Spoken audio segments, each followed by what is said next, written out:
dowladdii Jarmalka ayaa bilowday dagaalkii koowaad ee adduunka waxayna ka dagaalamayeen laba furimood. Furinta galbeed waxay ka dagaalamayeen dowladda Jarmalka oo isticmaalaya qaacidada loo yaqaano Schlieffen Plan oo macnaheedu yahay qorshihii Schlieffen.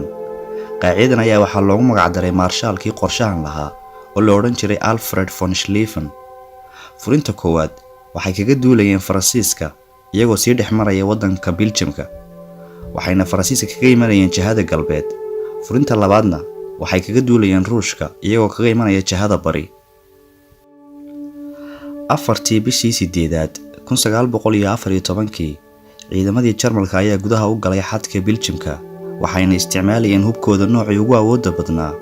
waxayna halkaa ku laayeen dad badan oo shacab ah iyagoo qorshahoodu ahaa inay Belgiumka uga sii gudbaan dalka Faransiiska. ciidamadii Jarmalku markay Belgiumka cagta sii mariyeen waxay gudaha u galeen Faransiiska, waxayna ka galeen waqooyi bari ilaa ay 50 kiiloomitir wax ka yar u jirsadeen caasimadda Faransiiska ee Paris. waxaa markaasi bilowday dagaalkii la odhan jiray Marne oo ka dhacay webi lagu magacaabo Marne oo ku yaala caasimadda Paris agteeda. goobta uu ka dhacay awgeedna loogu magac daray dagaalkii Marne. dagaalkani wuxuu bilowday 6dii bishii 9 wuxuuna dhamaaday 9kii isla bishii 9 ee sanadkii 1914. dirirtani ayaa socotay muddo 4 ayaamood gudahooda. ciidankii Faransiiska iyo ciidankii boqortooyada Ingiriiska oo gaashaanbuur ah ayaa ka hor yimid ciidankii Jarmalka, waxayna guushu raacday gaashaanbuurtii Faransiiska iyo Ingiriiska ka koobnayd. guuldaradan ciidanka Jarmalku la kulmay ayaa ahayd dhabarjab ku yimid Jarmalka oo qorshahoodu ahaa inay furintan galbeed ee ay Faransiiska ka weerarayaan ay guul degdeg ah ka gaadhaan si ay awoodda u saaraan furinta bari oo isaga hor imanayaan dowladdii tunka weyneyd ee Ruushka. furinta bari ciidamada Ruushka ayaa soo galay dhulkii Jarmalku haystay ee bariga Borusia iyo Poland, laakiin wax yar kadib ciidamada Ruushka dib ayaa looga celiyay.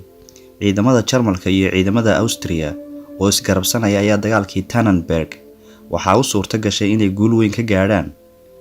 dagaalkan ayaa socday 26 ilaa 30 bishii 8 1914. furinta bari ciidanka Ruushka waxa uu ka koobnaa 2 guuto. muddadan 5 ayaamood ah ee dagaalkani Tannenberg la magac baxay socday waxaa cagti la mariyay dhammaan guutadii labaad ee ciidanka Ruushka. kadib markii guutadii labaad ee ciidanka Ruushka dhammaantood dhegta dhiigga loo daray, waxaa goobtaasi isku dilay Alexander Samsonov oo ahaa hogaamiyihii guutada labaad ee ciidanka Ruushka hogaaminayay. maalinnimadii 30kii bishii 8 ee 1914 Alexander Samsonov ayaa ciidankiisii ka tegay waxa uuna aaday Keynta, halkaas ayuuna isagu gacantiisa isku toogtay. isla dirirtan la magac baxday Tannenberg in ka badan 50,000 oo askari oo ciidankii Ruushka ah ayaa halkaasi lagu dilay. tiro kale oo gaadhaysay ilaa 92,000 oo askari oo kalena maxaabiis ahaan ayaa loo qaatay. intii lagu guda jiray wejiga hore ee dagaalkii koowaad ee dunida, dowladda Mareykanka ayaa dhexdhexaad ka ahayd labada dhinac ee dagaalamayay, midna ma aysan taageersanayn. waxaana qorshahan dhexdhexaadnimada keenay madaxweynihii waqtigaasi ka talinayay Mareykanka ee Woodrow Wilson. waxaana sidoo kale dowladda Mareykanku sii waday ganacsigii ay la lahayd wadamada Yurub, gaar ahaan labadii dhinac ee dagaalku u dhaxeeyay.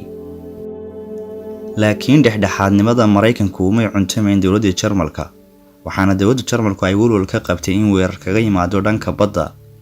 taariikhdu markay ahayd 1915 dowladda Jarmalku waxa ay iclaamisay in biyaha ku wareegsan British Isles ay tahay furin dagaal. British Isles waa jasiiradaha dhaca waqooyiga badda Atlantiga ee waqooyi galbeed ee xeebaha qaaradda Yurub. kadib markii dowladda Jarmalku ku dhawaaqday in xeebahaasi yihiin furimo colaadeed, waxaa gudshiyada dowladda Jarmalku qoosiyeen dhowr doomood oo xeebahaasi marayay, waxaana ka mid ahaa doomo Mareykanku lahaa oo isugu jiray kuwa ganacsi iyo kuwa rakaab. sidoo kale isla waqtigaasi dowladda Jarmalku waxa ay qoosisay markab laga lahaa Ingiriiska oo ahaa mid rakaab. markabkan ayaa waxaa lagu magacaabi jiray Lusitania, waxa uuna ka soo baxay magaalada New York ee dalka Mareykanka, waxa uuna ku socday magaalada Liverpool ee dalka Ingiriiska. taariikhdu waxa ahayd 7dii bishii 5 1915. markabka Lusitania waxa uu marayay waqooyiga badda Atlantiga, waa meel biyo ahaan u dhow Ireland, halkaasina gujis ka mid ah kuwii dowladda Jarmalku lahayd ee xeebahaasi ku sugnaa ayaa ku qoosiyay markabkii Lusitania, waxaana halkaasi ku nafwaayay 1,200 oo qof 94 ka mid ahi waxay ahaayeen ciyaal. Waxaa kale oo dadka dhintay ka mid ahaa boqolaal dhalasho ahaan ka soo jeeda dalka Mareykanka. ficilkani dowladda Jarmalku samaysay ayaa bedelay aragtidii dhexdhexaadnimo ee dowladda Mareykanka ka qabtay dhinacyadii iskaga soo horjeeday dagaalka. taariikhdu markay ahayd bishii 1917 Koongareeska Mareykanka wuxuu meel mariyay lacag dhan 250 milyan oo dollar oo loogu maalgelinayo ciidanka Mareykanka si loogu diyaar gareeyo dagaalka. kadib diyaargarowga dowladda Mareykanku dagaalka u diyaar garowday, bishii xigtay ciidanka Jarmalku waxa uu qoosiyay 4 doomood oo kale oo ahaa kuwa ganacsi oo Mareykanku lahaa.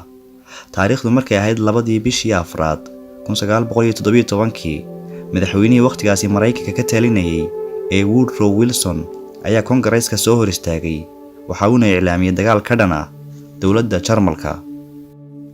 qaybtii labaad ee taariikhdii dagaalkii koowaad ee adduunku intaasi ayay ku eg tahay. si aad qaybaha dambe ee dagaalkii koowaad ee adduunka uga sii bogato, la soco qaybta saddexaad. haddii aad channelkeena ku cusub tahayna fadlan subscribe si aad u daawato qaybaha dambe aan soo gelin doono. la soco qaybta saddexaad.